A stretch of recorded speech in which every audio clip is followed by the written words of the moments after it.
Hey awesome fans, me Megashark, and today I'm reacting to SCP 971. So the fast food delivery. So let's get to it. It's a perfect night for a candle-lit dinner. The cannibal sharpens his fillet knife, a hungry glint in his eye. It's been a long week at work, seeing clients, managing accounts, crunching numbers, having to pretend he's like all the others, that mass of bland, boring cattle. Oh on my Friday, goodness. He gets to indulge in his ultimate passion. What a lovely day. There's a quiet, pained murmuring coming from the larder. The cannibal ignores it and chops carrots. On a cold evening like this, my he could goodness. lose himself in a nice hot soup and a bottle of the red stuff. The murmuring in the larder becomes a muffled scream. How rude. It's interrupting his favorite part of the thieving magpie on vinyl. That simply will not do. He cleans the carrot juice from the shimmering blade of the knife and stomps over to the larder in a fierce move. I didn't know carrots have juice. He opens the reinforced door. Strings of garlic hang next to imported Italian sausage. Preserves and pickles line the shelves in jars. So many fine aged cheeses he can't remember all the names. And of course, Keith, bound and gagged in the corner. Poor his ankles guy. chained to the wall. Not so long ago, Keith was an intern at the cannibal's firm. He'd underperformed. He was always late. He was insubordinate. Still, the cannibal is resourceful. But he didn't deserve to get eaten. Such a lofty salary. It didn't take him long to think of another use for poor Keith. As Keith tries to beg through the rope tied into his mouth, the cannibal feels a pang of hunger. He always gets the most excited when the cattle are afraid. It gives him a feeling of almost godlike power. They'll cry, they'll beg, but sooner or later, he's like Pennywise. They're less than human now. They're food. Keith, rapidly losing hope, notices an interesting quirk in the architecture of the room. The floors slant slightly down into the center of the room. There's a drainage grate. The cannibal notices Keith looking at it and smiles, a broad crescent of predatory teeth. I had this room designed specially for my unusual feeding habits, Keith, he says, taking entirely too much pleasure in it. That vent you are taking so much interest in, it's for catching the spillage. I can't abide by mess. The cannibal takes out the fillet knife, clean, cold, and deadly, just like him, and sets to work. No point in delaying the fun now. Later that night, once the cannibal has finished hosing down the larder and cooking, he ladles some delicious meat stew into one of his fine china bowls. He takes a sip. Warm and delicious, like wings of golden light spreading in his chest. Intern Keith is actually some good to him now.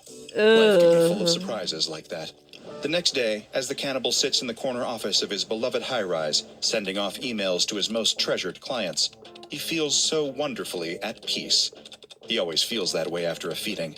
It affirms what he holds to be one of the foundational facts of his reality. What is he? Human beings are just cattle. He's the predator, and the rest of them are prey. The detectives come prying in the afternoon.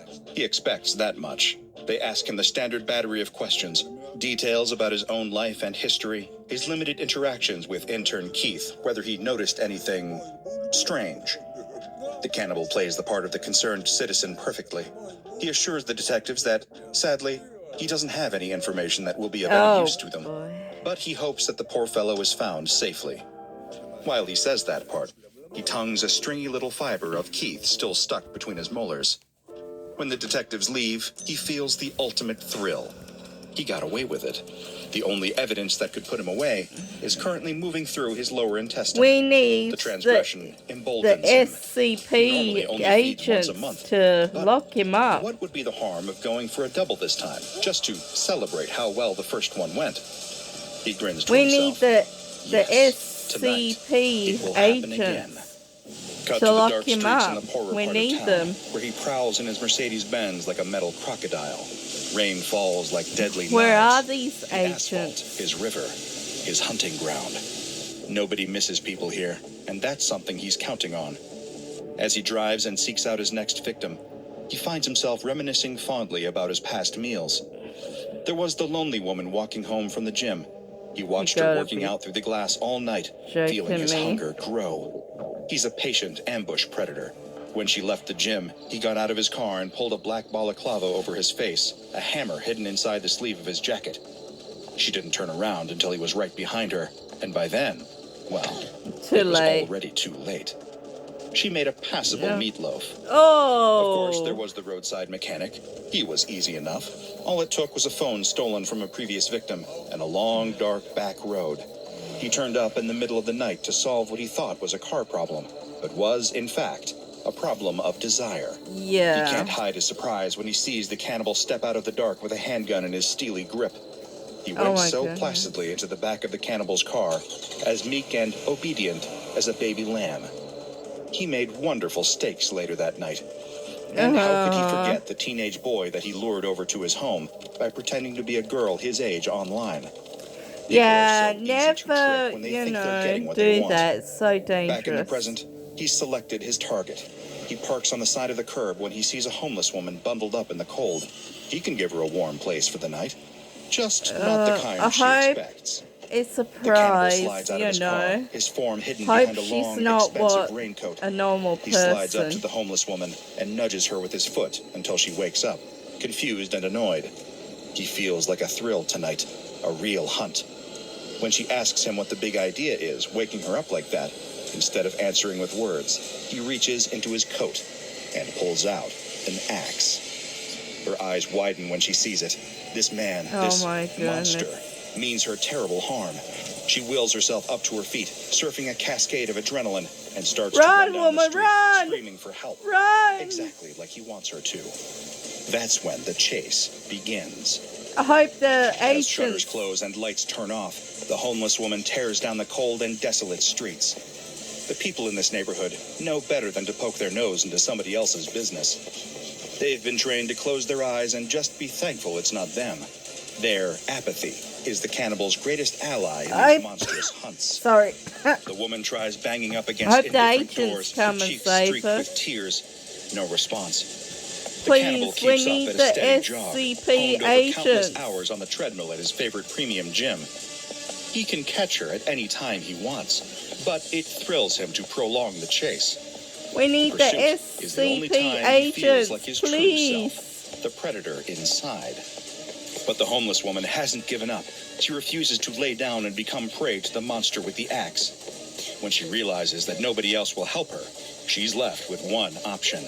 She needs to protect herself. Cutting through the tape marked "Keep Out," she runs into a barren construction site, the ghost of what was once meant to be a mall, but it fell through. Like everything else out here.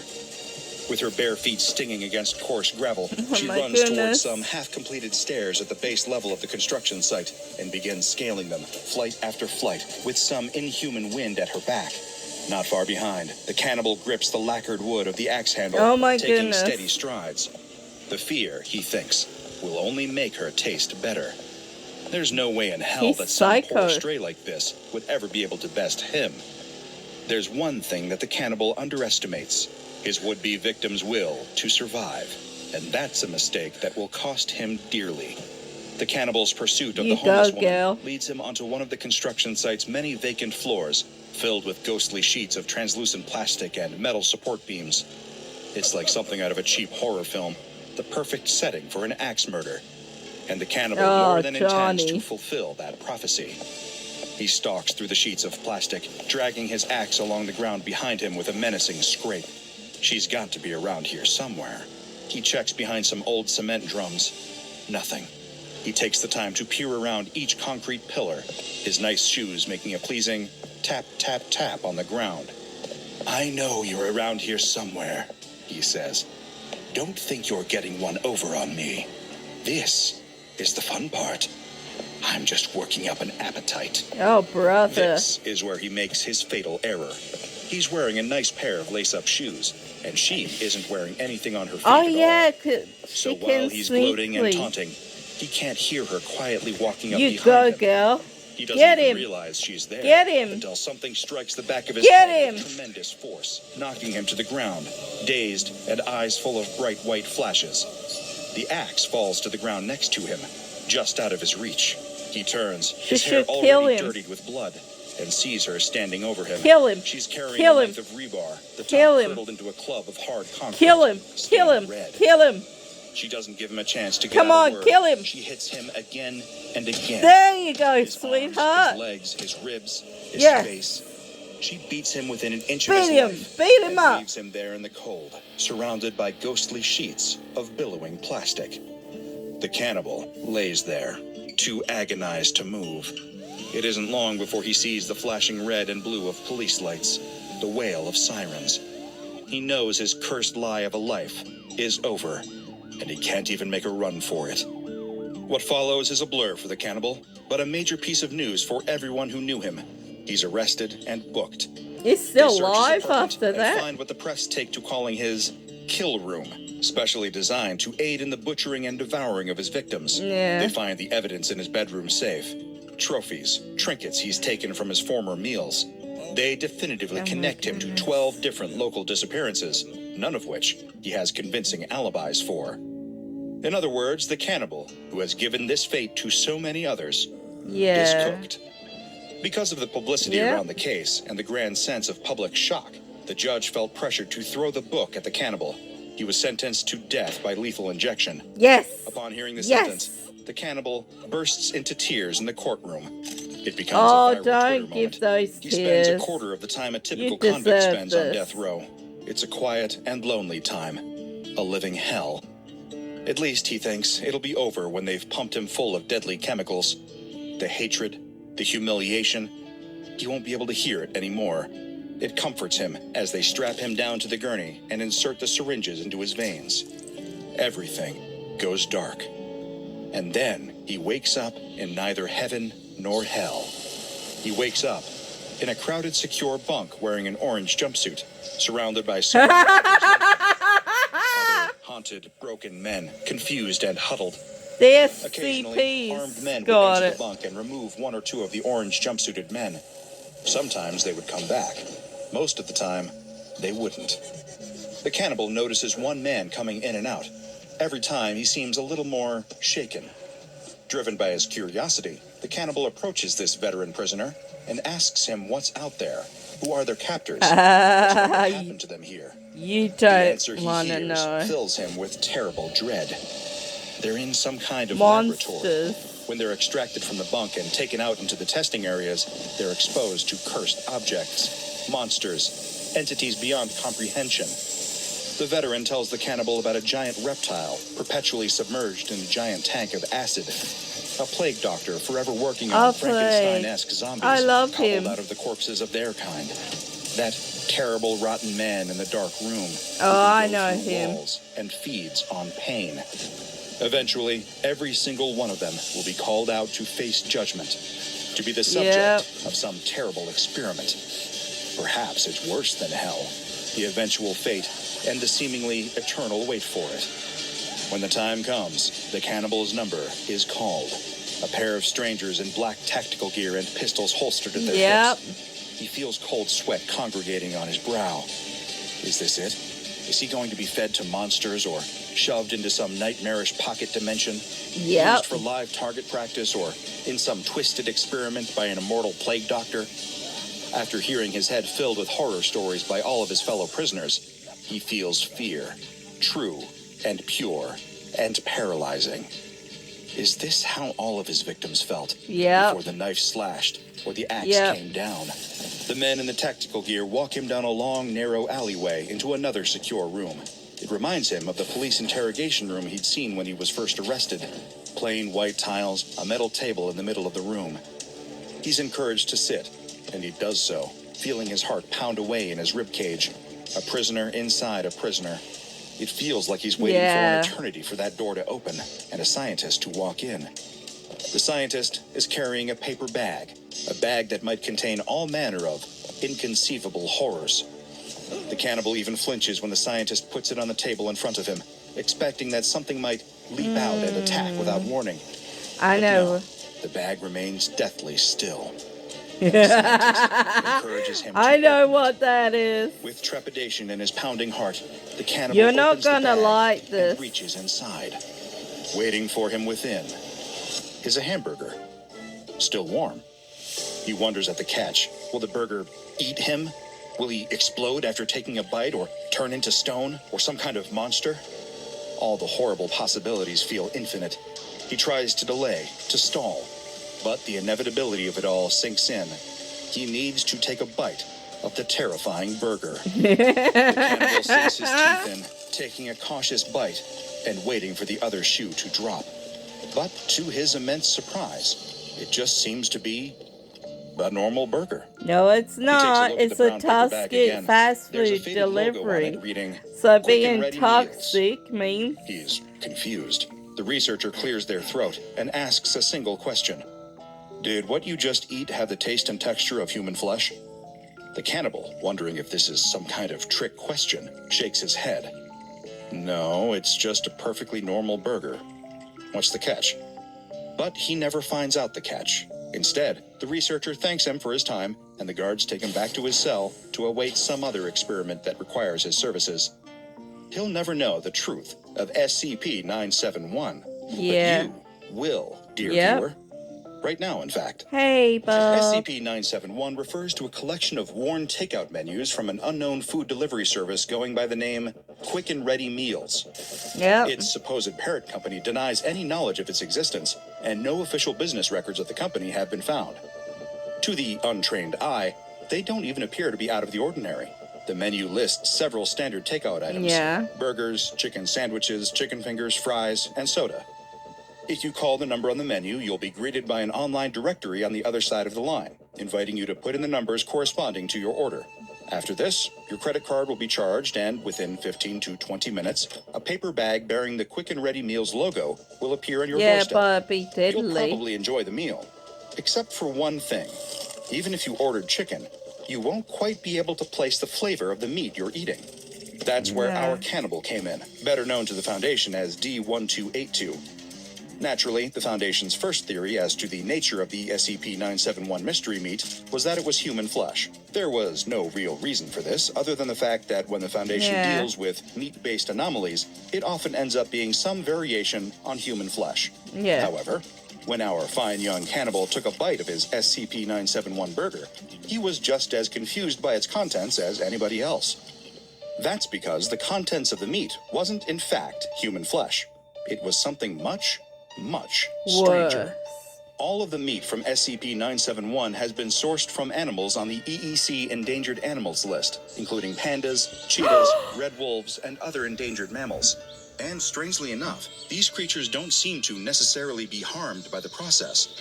After the ordering of the SCP-971 meals with meat content, endangered animals in the surrounding area were weighed and were found to have lower biomass than they previously did. Of course, if enough orders were made, this might eventually create an existential threat for the animals, but so far, there have been no reported animal deaths connected to the anomaly. But other than this, there have been no reported anomalous effects, no mimetic hazards, no compulsive behavior. The food has no meaningful effect on the consumer, and most people who order the food will not know that they've even engaged with an anomaly. Aside from the menus already in storage, the going orders to field agents are to log and destroy any of the menus they might find in the wild. As an incredibly low-risk safe class, the surviving Quick and Ready Meals menus are kept in filing cabinet number 26 in the Site-19 file vault. In order to requisition the menu for testing, you need permission from a member of personnel ranked at level 4 or above, though tests are not permitted more than once a week, due to the potentially detrimental environmental impact. If you're anything like me, there's a drawer or cabinet in your home that's spent the last several years accumulating a large number of local takeout menus, many of which you can't quite place a point of origin for. In case you're worried that your next late-night snack session could lead to harm befalling an endangered animal, might I recommend just playing it safe and using DoorDash instead. Yeah, that's what I just do. Check out the Dr. Bob Patreon and become a junior researcher today. Now go and watch another entry from the files of Dr. Bob, like SCP-2611, Large and in Charge. Large and in charge? The investigator can't believe their eyes.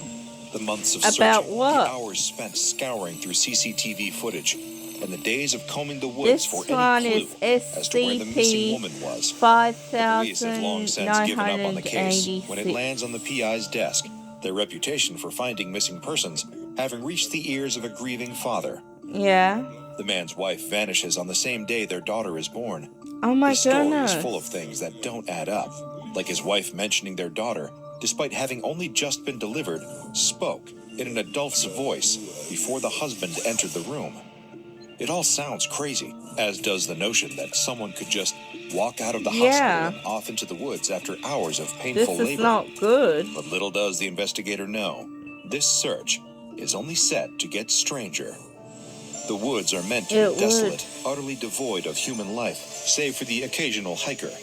Yet, right in front of them stands a building that shouldn't be there. Oh my goodness, it contrasts heavily with the foreboding dark and towering trees, all garish pink and oversized lollipops in the front yard.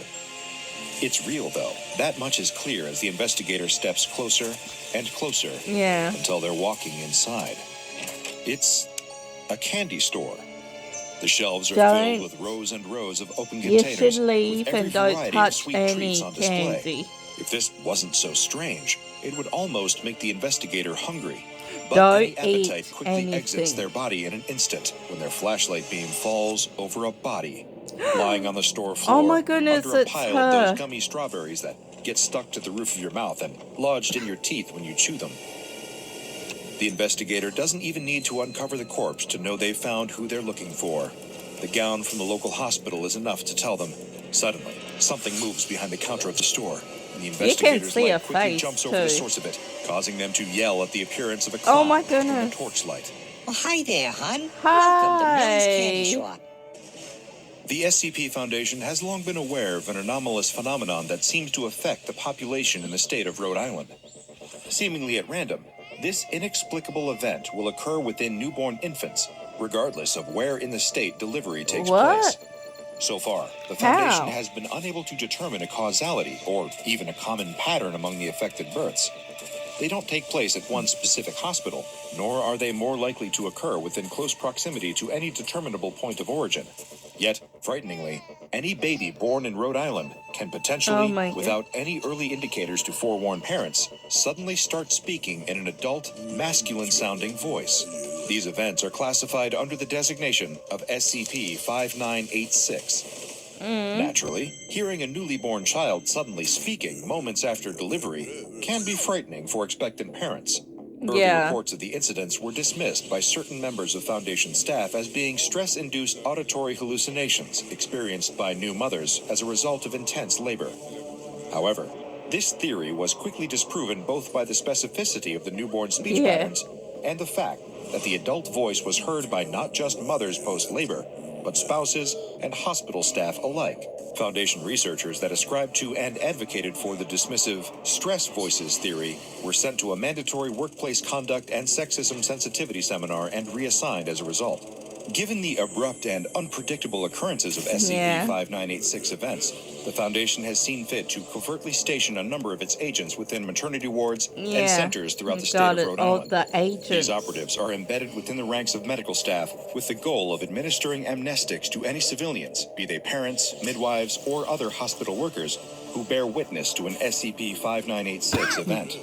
In order to prevent widespread knowledge of SCP-5986 or any panic that may occur should information reach the public, covert Foundation agents are authorized to use their cover story as medical staff in order to ensure any witnesses to an SCP-5986 event receive an appropriate dosage of amnestics in order to wipe their memories of the incident. Yeah, that's Foundation better agents because posing as maternity ward staff have also you gathered don't want information about the state everyone of the know infected what's infants going on after an because they SCP-5986 can get event takes hurt. place.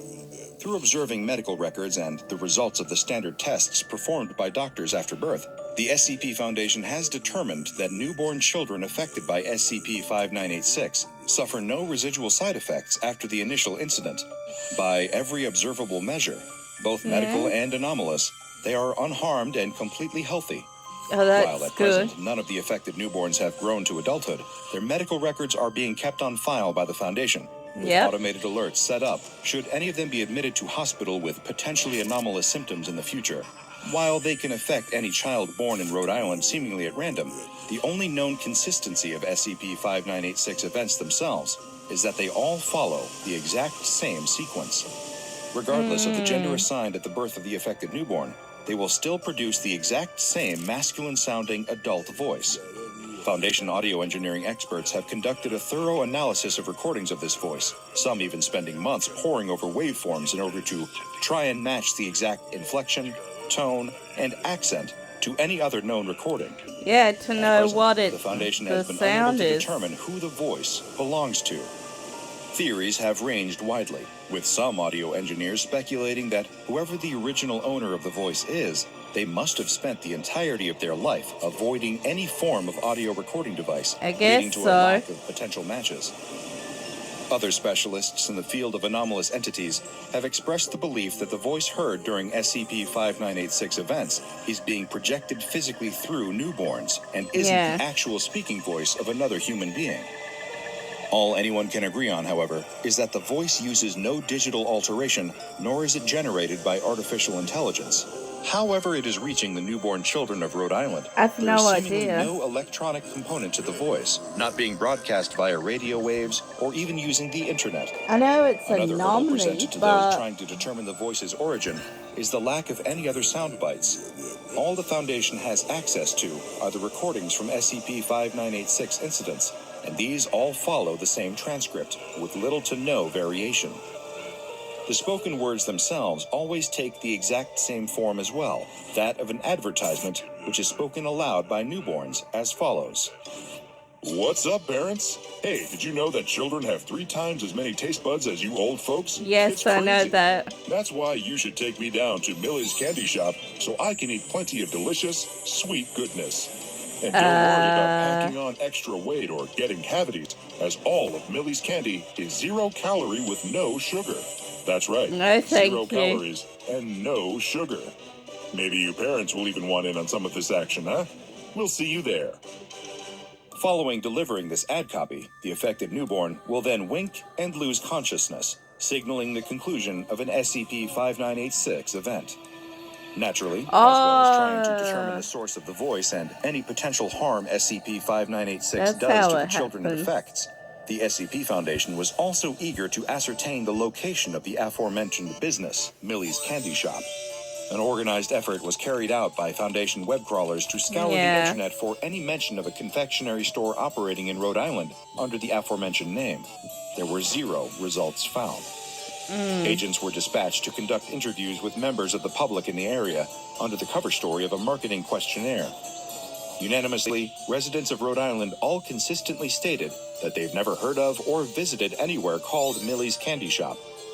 Another theory started gaining traction among Foundation researchers observing the situation.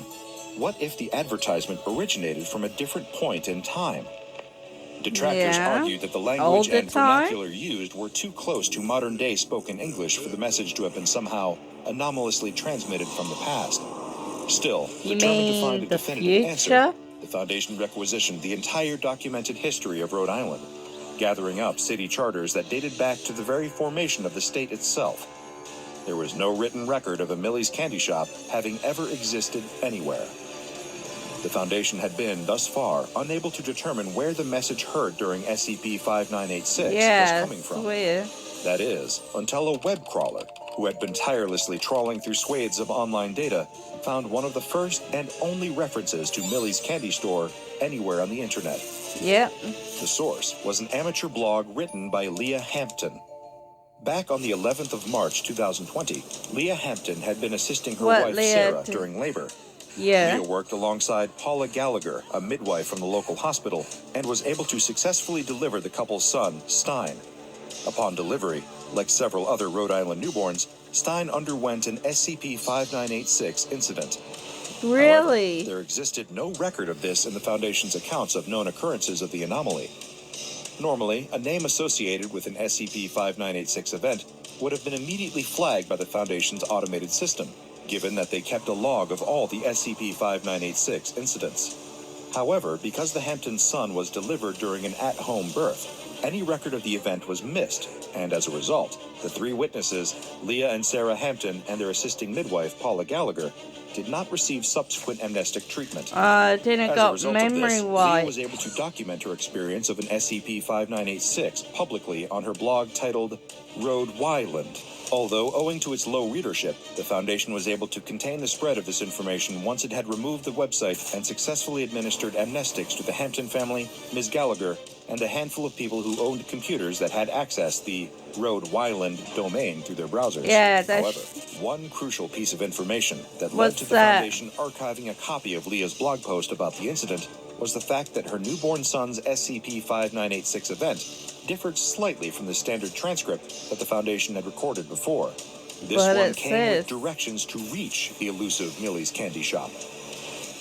The post itself opened by detailing what happened to Leah and Sarah Hampton directly after the birth of their son, Stein, having delivered the baby in the comfort of their own home. Yeah. Leah even attributes the commenters on a previous blog post for recommending Paula Gallagher to be their at-home midwife. Once Sarah, Leah's wife, held Stein for the first time, the SCP-5986 incident was triggered. Leah recalls listening to her newborn son speaking in a deep voice, providing the location of Millie's candy store. Eager to capture her son's first words, Leah copied the directions down verbatim. Although, the SCP Foundation has been unable to find anything by following the written copy of these directions. Having copied down the directions, Leah kissed Sarah and swiftly exited their home. In the post itself, she acknowledges how people might perceive her leaving her wife and child only moments after Stein was born, and seems fully cognizant of the absurdity of her actions. Weird. Her written justification for her sudden departure seemed to stem from some uncontrollable compulsion to try the advertised zero-calorie candy for herself. It's like Leah mind also exhibited control. a lack of ambivalence towards whoever Millie was, and instead seemed assured that the anomalous confectionery shop owner was reputable, despite her apparent preferred method of broadcasting advertisements through newborn infants. Following the directions she had noted down, Leah arrived at what she described as a cute, pink house situated in a nearby forest. Outside was a front garden. Rather than the type of flora commonly grown out front at a suburban home, this area was instead populated by oversized lollipops that seemed initially to have been stuck into the soil. Big. Entering the candy shop itself, the interior and decor were exactly what Leah expected from a confectionery store. All the garish, bright colors that evoked the kind of hyperactivity sweets but caused. it's a big trap. But Millie's had boasted all the good parts about candy without the high sugar content and all its risks like cavities. It all sounded too good to be true, but yet something still compelled Leah to venture into the store and find out firsthand. According to the archived post taken from Road Wyland before the blog's deletion, upon entering the store, Leah was quickly met with the only other occupant, that being Millie herself. Her description likened her to a circus clown on the count of wearing similar face paint. However, Leah Hampton's retelling of events includes no photographed evidence of Millie's appearance that the Foundation could potentially use to track her. Some researchers have pointed out that, even if there were photos, certain configurations of makeup are known to confuse facial recognition software. Really? It would likely be impossible to accurately identify Millie. Whoever, or indeed whatever she was, the entity introduced itself as Millie and asked Leah what she wanted from the shop. Immediately, Leah recalled the advertisement's promises of zero-calorie candy, but was still unconvinced such a thing could exist. When asking Millie about it, the anomalous store's owner explained that everything stocked in her shop had no calories whatsoever, which is impossible through any known confectionery production methods, even using lower-calorie sugar alternatives. When quizzed on how exactly she was able to create candy without any calories, and that didn't contain high enough levels of sugar to cause cavities, Millie stated that her products were homegrown in her garden. Asking how she was able to grow candy, the anomalous store owner simply answered that she did so using candy seeds. The SCP Foundation has consulted numerous experts in biology, particularly in the field of botany, and all of their findings concur that there is no such thing as candy seeds, nor is it possible to grow candy in the way that plants are grown. It is worth noting that at no point throughout their exchange does Leah Hampton express any concern for how Millie used her newborn son Stein to broadcast her advertisements. At least as far as their conversation is recalled in the blog post, there is no mention of Sarah or Stein. Instead, Leah remains solely focused on the singular topic of discussion at hand, candy.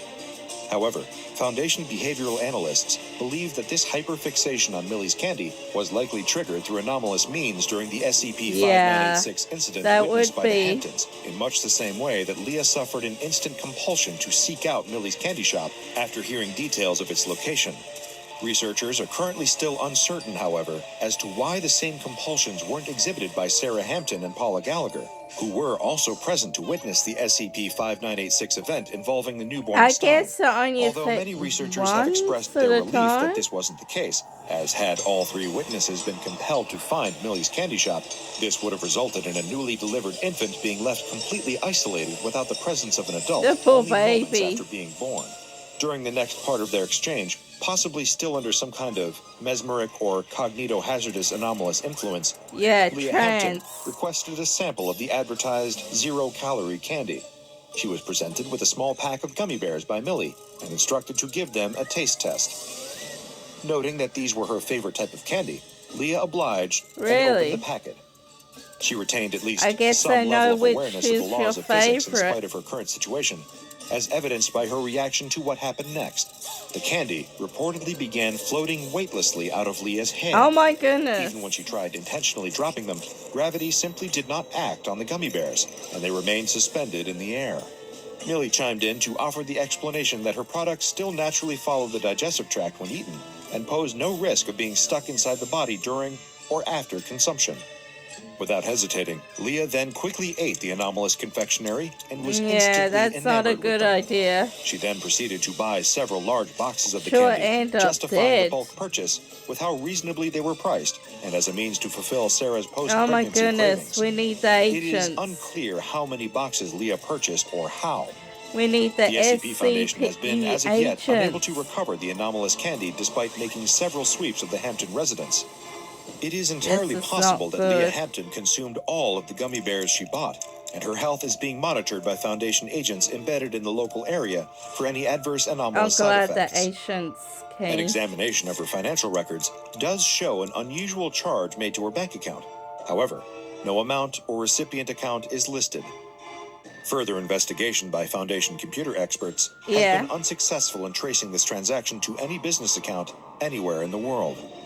Having purchased a large supply of anomalous candy, the store and its owner simultaneously vanished, leaving Leah standing alone in the woods, carrying her boxes of gummy bears. In her blog post later, she emphasized how good the candy she had eaten was, and encouraged her readers, the Y-landers, to seek out Millie's candy shop for themselves. That's not good. Having successfully wiped the post who wrote Wyland from the internet, the SCP Foundation's agents were able to make contact with the Hampton family and administer them with amnestics. Following the directions that Leah had used to locate Millie's candy shop, agents were unable to uncover anything of note, despite several days spent scouring the nearby forest where the anomalous store had manifested. Millie's candy shop itself has been designated as SCP-5986-1. An investigation into the exact whereabouts and anomalous transportation of the storefront is still ongoing. No other recorded instances of SCP-5986 events have included locational information. Although the Foundation has advised its agents embedded inside Rhode Island maternity centers to advertise their services for home births. The working theory among some researchers was that this was the key determining factor in why the Hamptons received directions for locating SCP-5986-1, and that the store only manifests once directions have been given. The hope is that recreating the same circumstances will offer a chance for the SCP Foundation to actually locate Millie's candy shop and intervene with its anomalous operations. That would have been the case had it not been for another incident that took place on May 23, 2020. Reports came in from a Foundation agent stationed at a post office in Hope, Rhode Island, who had discovered that hundreds of letters had suddenly manifested within a postbox they'd been in the process of emptying at the time. Further inspection revealed that the letters were all addressed to parents of children that had experienced an SCP-5986 event. Each was identical and read as follows. Sad news, pals. Millie's candy shop is closing. That's right, now you'll have to settle for candy with calories. Isn't that just disgusting? I'd love to stay open and continue sating your cravings with my zero-sugar treats, but candy shops need business, and I simply wasn't getting any, despite all of my top-notch advertising. Perhaps it's because someone scared all my customers away. Have fun making your teeth rot. And Oh remember, my dentists goodness. are always watching. These letters were signed, Your Dearest Ex-Candy Maker, Millie. Since this incident, the Foundation has received no reports of SCP-5986 incidents from any of its agents stationed in Rhode Island. This has led the phenomenon to be considered for reclassification to neutralized. Check out the Dr. Bob Patreon and become a junior researcher today. Now go and watch another entry from the files of Dr. Bob, like SCP-839, Candied Worms. That'll be it for now, awesome fans. Don't forget to hit that like button, subscribe, and comment down below. Have a nice day, awesome fans. Bye.